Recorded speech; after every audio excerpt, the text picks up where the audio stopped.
Pada kegiatan belajar ini, kita akan membahas pengaruh ilmu pengetahuan dan teknologi terhadap kehidupan manusia.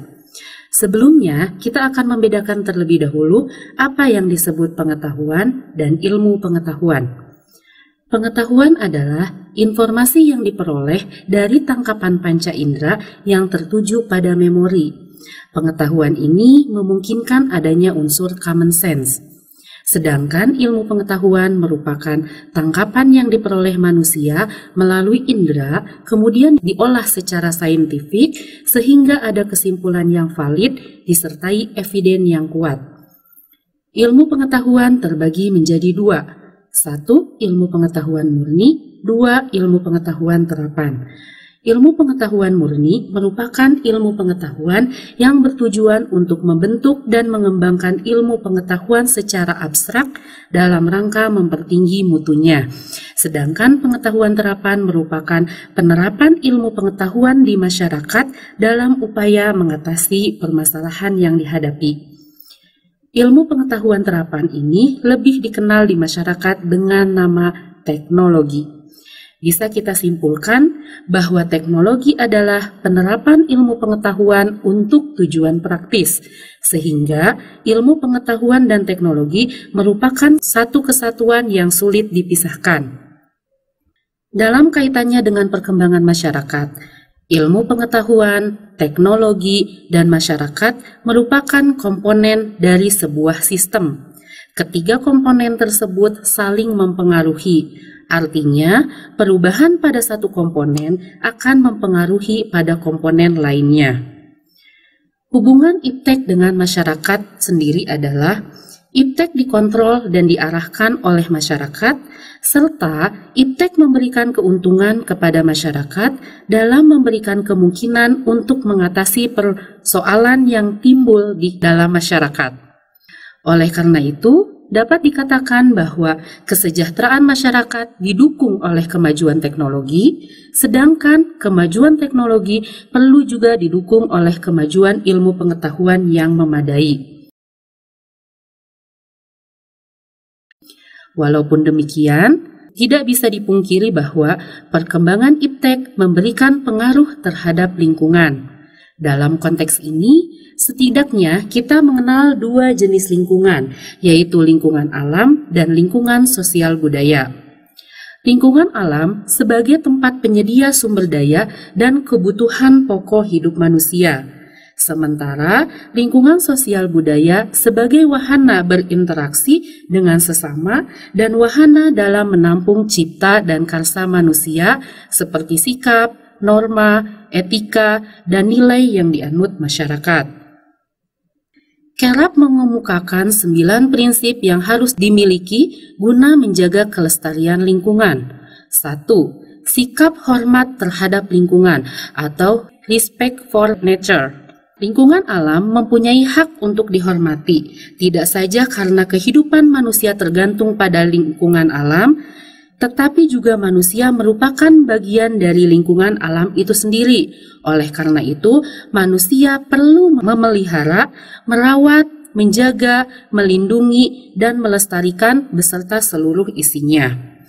2. Tanggung jawab atau moral responsibility for nature.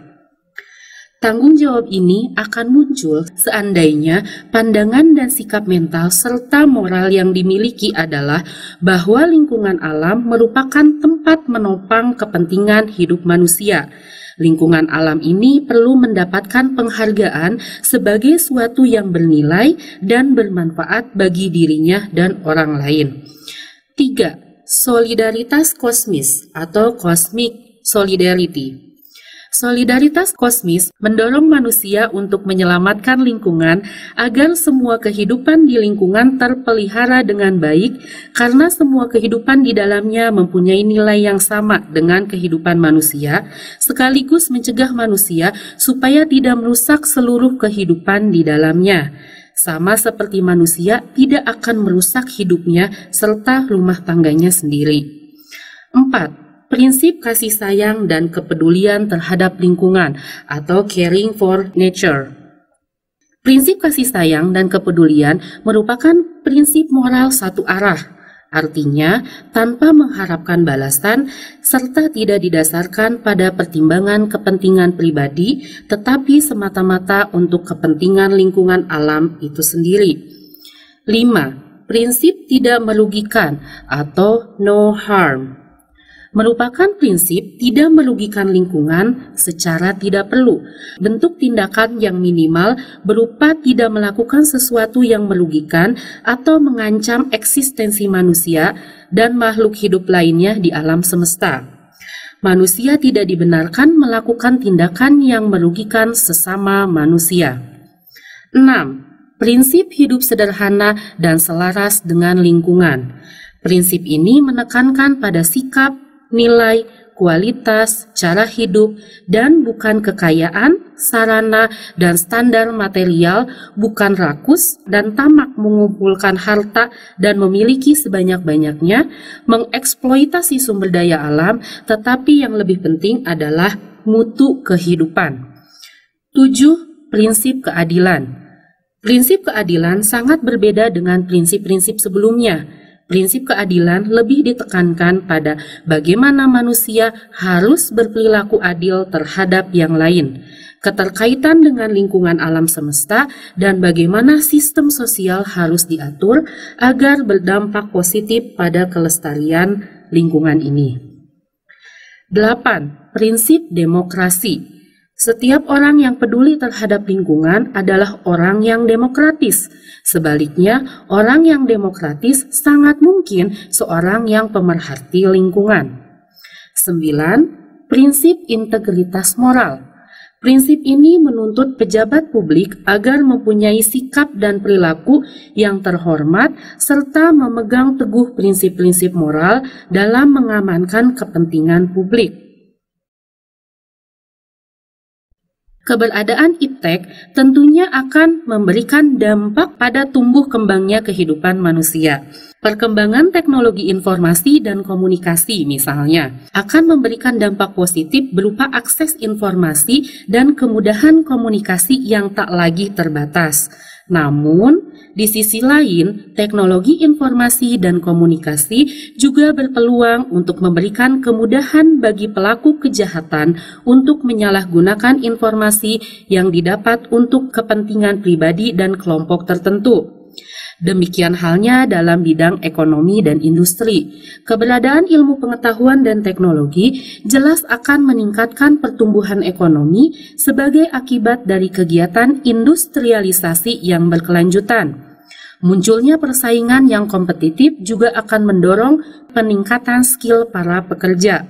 Namun di sisi lain, meningkatnya industrialisasi juga akan berdampak pada semakin banyaknya pengangguran, dikarenakan ada banyak tenaga kerja manusia yang tergantikan oleh mesin. Oleh karenanya, menjadi penting untuk memahami bahwa perlu kiranya mengajarkan sikap dan etika terhadap lingkungan dan kehidupan sebagai bagian dari penanaman nilai sustainability atau keberlanjutan, di mana idealnya, iptek tidak hanya dimanfaatkan untuk kepentingan manusia saat ini saja, tetapi juga harus memperhatikan keberlanjutan lingkungan manusia di masa yang akan datang.